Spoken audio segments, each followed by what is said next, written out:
Hi dear friends and subscribers, welcome to this early edition of Cricket Happenings this Saturday. Even though I'm a bit under the weather today, so that's the reason I'm coming a bit early. I do have a sore throat, well, dear friends and subscribers, always a pleasure to talk to you. On this Cricket Happening show, I'm seeing a lot of people actually commenting on my videos. And I wonder whether, probably due to that YouTube actually changing the comment pattern, what is happening is that the problem is that whatever comments are coming, I'm getting a lot of encouragement for this cricket show. Really thankful to all those persons who are actually giving me this compliment. But unfortunately, due to the new rule which has been brought by YouTube, where everyone has to have a Google Plus account, I wouldn't know, even though I am trying to actually respond to that particular comment by any of the friends or subscribers. Unfortunately, it doesn't allow me to actually give a reply to the comment that has been posted, because I would just like to say a thank you to them, because this is what my public relations exercise is. I not only believe in doing this Cricket Happening show, but also responding to all the queries and suggestions and whatever comments that are coming, so that it keeps me moving. The interaction is very important, and I'm really thankful to all those persons who are actually commenting on my cricket show. But unfortunately, as you will all understand, after YouTube has brought up this new comments thing, it's become pretty difficult for me, because not only the comments have actually dipped, but I'm also seeing that I'm not able to actually reply to the comments. If I want to actually thank the person whosoever has actually commented, I'm not able to. So I'm just making it, I'm just trying to bring it to everyone's notice that if at all you post a comment and if you don't see a response, it's not that your host Ram is not responding. It's just that the comments, I'm not able to reply to the comments because of the YouTube, whatever new rules that has been brought by YouTube as far as comments are concerned. So I hope you will all understand, dear friends and subscribers. Moving forward, this Cricket Happening show, the Cricket Happening show right now, well, we are first heading towards the very interesting test match. The first test match of the Ashes Test Series. The Australian boys are really looking like heading for victory, because England have been set up a mountainous task of actually scoring 561 for victory. And on day 3, England have finished at 24 for 2 at close of play on the 3rd day, and that means England essentially need 537 runs to actually win this match, because they've been set a target of 561 for victory, with Australia moving on to 401 for 7 on the 3rd day and then declaring the innings closed. The feature being David Warner getting on to a century, which was it was very important to look at this knock, because it was not the David Warner who normally goes slam bang at the ball and tries to hit everything to the boundary or tries to play some powerful strokes. This was an innings which was interspersed with aggression, with very tight defense. So we saw the loose balls definitely being dispatched by David Warner. He never lost any opportunity to do that, but he also saw to it that some good balls were also not left unpunished, which was good to see.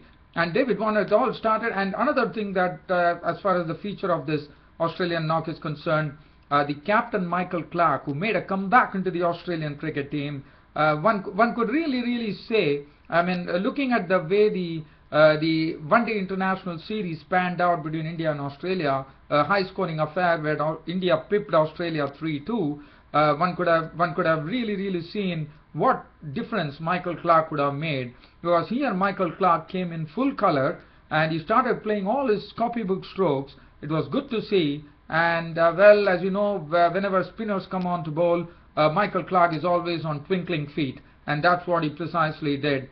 And he went on to make his 25th Test century, joining some great players like Greg Chappell, who have scored 1,000 runs at the Brisbane Cricket Ground.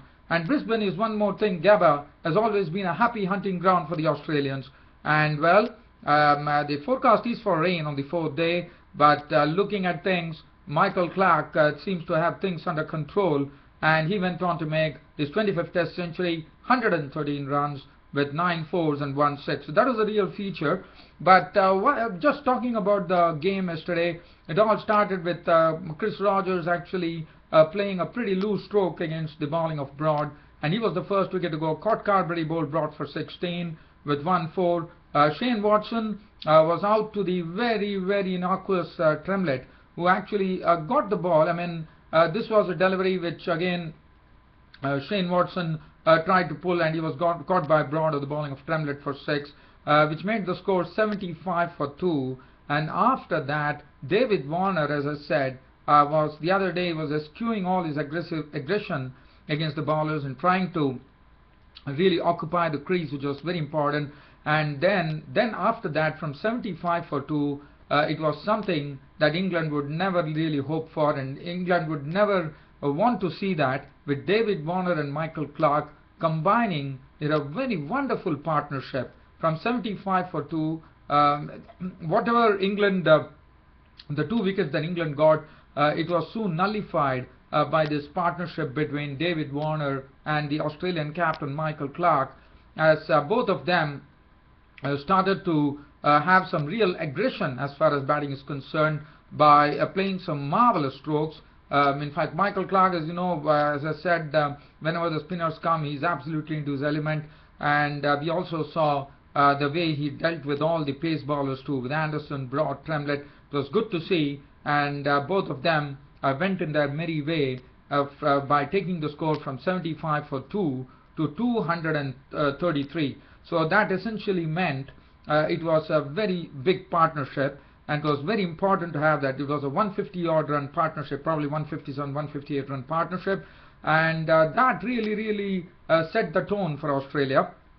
And well, it was all going absolutely superbly for Australia, with the score reaching 233, and that was the time this partnership was broken. And one thing I would like to tell you here, what was very good to see, the approach of David Warner, the opener, and Michael Clarke. What they did is they never allowed Graham Swan to actually settle down into his bowling, and they started using the feet very well, and they never allowed Swan to really settle in and started slamming him for boundaries, and they were playing pretty aggressive. They had an aggressive sort of approach towards Graham Swan, the England's main off spinner, and well, he was really blunted today, and well, they went on in their merry way, as I said, and the score reached 233. And finally, Broad was the one who actually brought an end to this partnership when he had David Warner caught behind by Pryor for 124.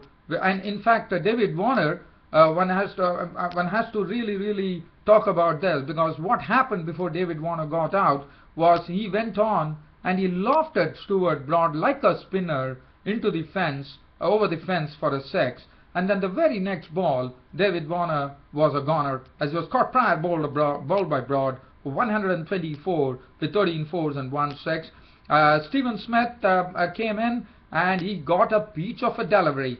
He got an absolute peach of a delivery from Chris Tremlett, as that was the ball of the day according to me, because the ball pitched, moved, bounced. Stephen Smith was sucked into it. Pryor behind the stumps had taken the catch. So Stephen Smith was walking for a duck there.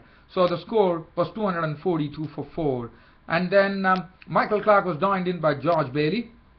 George Bailey started, as you know, he also is a very good player of spin, as he showed in India too, and he started using his feet. He went in and deposited, in fact, he deposited Graham Swan for a beautiful 6, and he also deposited Joe Root for a 6. And what is good to see about George Bailey is that not only the use of his feet, but when he strikes the ball, when he hits the spinners, he hits it absolutely cleanly. It goes like a clean as a, I would say, clean as a whistle, as Tony Greig used to say in the commentary box. So George Bailey went on to make 34. So this partnership was slowly building up. In fact, it was a 50-run partnership which was there for the 5th wicket. And Michael Clarke, as I said, finally reached his 25th Test century. And Graham Swan was the man, and that was a pretty loose stroke from Michael Clarke, because after doing all the good work, making 113 runs with 9 fours, Graham Swan was the one who actually got Michael Clarke's wicket, as he actually clean bowled him for 113. A poor stroke from Clarke, considering the fact that Michael Clarke had played superbly till such time he reached 113. It was a poor stroke from him, and that brought his downfall, as Graham Swan was the one who broke that partnership of 52 runs for the 5th wicket, and Michael Clarke was bowled Swan 113. After that, George Bailey was the next to go. Graham Swan suddenly grew in confidence after getting Clarke's wicket. He also nipped the wicket of Bailey by getting him clean bowled for 34 with 1 4 and 2 sixes. And then, as you know, in the Australian first innings, we had a real rearguard action thanks to Brad Haddin and Mitchell Johnson. So once again the pair came to the party and started really playing with supreme confidence, where they started showing their strokes in full vigor, and Mitchell Johnson and Brad Haddin put up from 294. They showed a real sense of urgency as far as the Australian innings is concerned, and it was absolutely on the cards that Michael Clarke, the Australian captain, was going to declare, and Brad Haddin and Mitchell Johnson started slamming the bowlers all round and started picking up quick runs, and this partnership went on to get another century partnership for Australia in the second innings, which took the score to 100. It was a 101-run partnership before Brad Haddin's wicket was taken by Tremlett, caught by Anderson for making another 50 now, 53 with 5 boundaries. Mitchell Johnson, when the declaration came from the Australian captain at 401 for 7, Mitchell Johnson was not out on 39 with 4 fours and 1 6. Peter Siddle was not out on 4. 7 for 401. The Australian captain declaring the innings closed, thus setting England a target of 561 for victory, a mountainous task which has never been achieved in the annals of Test cricket in the 4th innings. As far as bowling figures were concerned, Anderson moved the ball about, 19 overs, 2 maidens, none for 73. Stuart Broad, absolutely good as ever, 16 overs, 4 maidens, 2 for 55. Tremlett trundling along, bowling at some real military, not really hurrying up the batsman, but really produced that ball of the day to dismiss Stephen Smith. 17 overs, 2 maidens, 69 runs and 3 wickets. Graham Swan got aggression all over his face, in the sense he was really attacked by the Australian batsmen, especially David Warner and Michael Clarke. 27 overs, 2 maidens, 135 runs and 2 wickets. Joe Root, 15 overs, 2 maidens, none for 57. There was a lot of needle going on between England and Australia, in the sense we saw that the England bowlers were absolutely riled up, and they really started having a few verbals against the Australians. But well, that's how the cricket goes as far as the Ashes goes. So 561 for victory. England were given 15 overs to before close of play, and the first wicket to go was Michael Carberry, playing all over a delivery from Ryan Harris. It was gone clean bowled by Harris for a duck. In fact, Carberry played over the delivery from Harris. The ball took the inside edge and thudded onto the stumps. He was gone for a duck. And the next wicket to go, Jonathan Trott was tested once again by Mitchell Johnson. He definitely hit a boundary, and he started bowling. He actually got a lot of short ones. He was actually getting a lot of short ones. Johnson was especially testing him, and Mitchell Johnson was the man who got that wicket. And what a joy for Johnson, as Jonathan Trott once more in identical circumstances actually getting a short delivery, trying to actually pull the delivery. The ball ballooned in the air. Nathan Lyon made no mistake.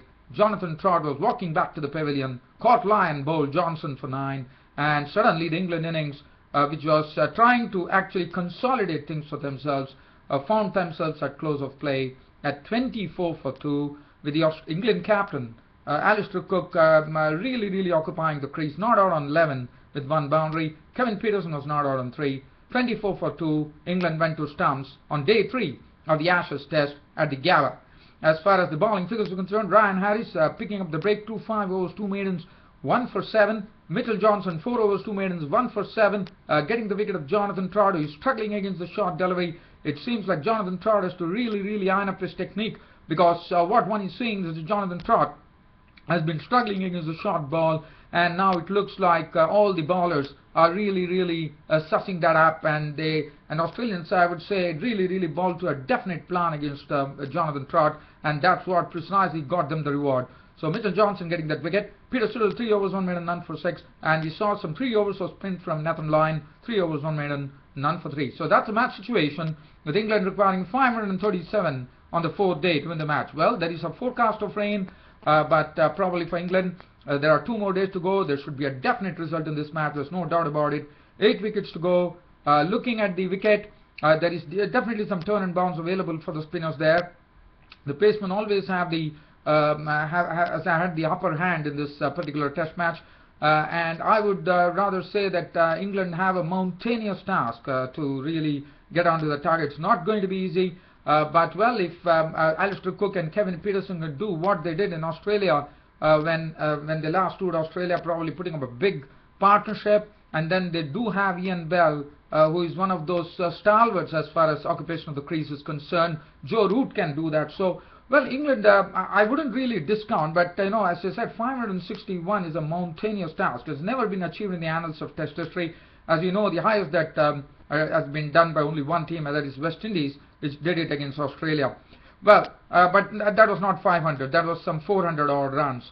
So, well, but it looks to be an interesting day's play. But and there are 2 full days left, and Australia should be absolutely cock-a-hoop right now, and they might be definitely smelling that victory in their nostrils now. Well, dear fans and subscribers, that is as far as the Ashes Test match report goes. Now I'll take you down to the second T20 of South Africa versus Pakistan, which I couldn't cover yesterday.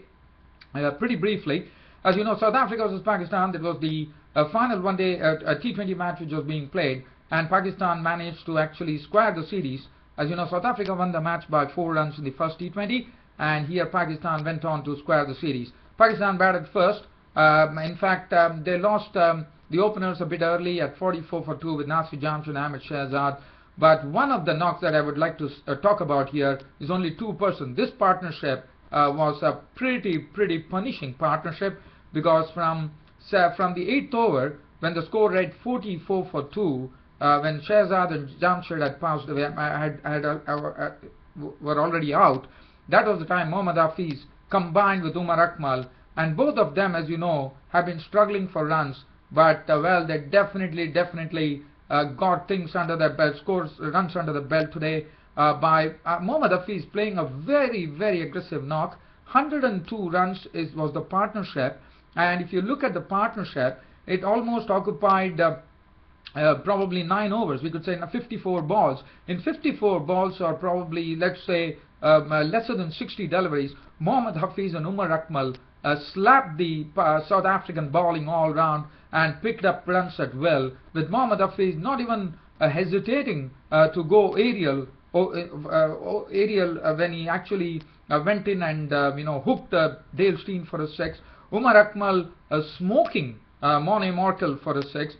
So in fact, as I said, it was a very punishing partnership. Absolute aggression from both the batsmen. Hafiz contributing 63 of 41 balls with 5 fours and 3 sixes. Umar Akmal contributing 64 of 37 deliveries with 5 fours and 4 sixes, smoking the ball to all parts of the ground. And finally, that was it. In fact, that was what enabled Pakistan to put up a huge score on the board of 176 for 4 of their 20 overs. The bowling figures got some real tap from the Pakistani batsmen. Morne Morkel none for 37 of 4. Dale Steyn, even though his figures don't suggest that, he definitely got hit around. 4 overs no more than 229. Parnell 4 overs 1 made 1 for 37. David Wiese none for 24 of 3.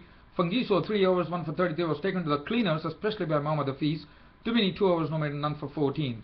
As far as South Africa were concerned, well, they definitely kept themselves up to the mark, and they were really pacing themselves very well. But as I said, the pressure, but if you look at the margin, I thought South Africans chased this target pretty well. In the end, they finished short by just 6 runs with, it was the bowler, I think it was Sohail Tanveer, who held his nerve. When 17 runs were required, he actually bowled, he did his best there, and that's the reason he restricted the South Africans to 170 for 4, and in the end, South Africa losing the match. Hashim Amla making 48 of 40 balls with 5 fours, 26 of the bowling of batting of Quinton de Kock, the talented bloke, of 24 balls with 4 fours. Dumini was unbeaten, 47 of 26 balls with 3 fours and 2 sixes. David Miller was not out, 22 of 13 balls, 1-4 and 1-6. South Africa losing the match by 6 runs. Bowling figures, Hafiz had none for 26, Sohail Tanveer, who bowled the last over, 3 overs, 7 for 34, but what was very important, when 17 runs were required, Sohail Tanveer, even though David Miller was the crease, he managed to keep quieten things down and kept them to just probably 12 runs, and that's the precise reason Pakistan won the match. Junaid Khan, 2 overs was costly, none for 29. Ajmal Bol 1 for 30. Bilawal Bhatti was very impressive with his bowling. He was pretty on the mark. He was bowling some slow bouncers. He was really bowling some good line. 4 overs no maiden, none for 19 for Bilawal Bhatti. And Shahid Afridi, 4 overs no maiden, 3 for 28. So tomorrow the focus shifts on. We get on to the one-day internationals now, which is going to be played at the Cape Town Cricket Ground. Well, dear fans and subscribers, there's also one match coming up tomorrow, and that is going to be the I think it's going to be the second one-day international. I'm just trying to see what exactly it is. Yes, we are going to see the second one-day international, which is going to be played at Visakhapatnam between India and West Indies. As you know, India are 1-0 in this one-day series. And before I go, I'll give you a live, just give you a cricket update on the ICC World 2020 qualifiers going on in the United Arab Emirates. There were wins for Namibia today, which was pretty sad. As I said, I'm actually broadcasting this cricket happenings from my home ground, and that is Canada. And unfortunately, Canada are doing they are faring in a very dismal manner, according to me, because they have lost to Namibia by 7 wickets today. Netherlands had a win by 29 runs over Kenya. Nepal got a victory under the belt by beating Bermuda by 21 runs. And there was an upset, according to me, because the host United Arab Emirates were humbled by Italy, as Italy won the match by 67 runs. Well, dear fans, friends and subscribers, that brings an end to my cricket updates, my cricket reports, and my cricket summaries on this Cricket Happening show. Your host Ram would be there to cover the first one-day international between South Africa and Pakistan, but most importantly, the 4th day's play in the first test match between England and Australia in the Ashes Test Series, and also there will be the first one-day international summary between India and West Indies, which is going to be played at Visakhapatnam. Well, dear fans and subscribers, wait for the Cricket Happening show to begin tomorrow. Until then, it's goodbye from your host Ram. Thank you.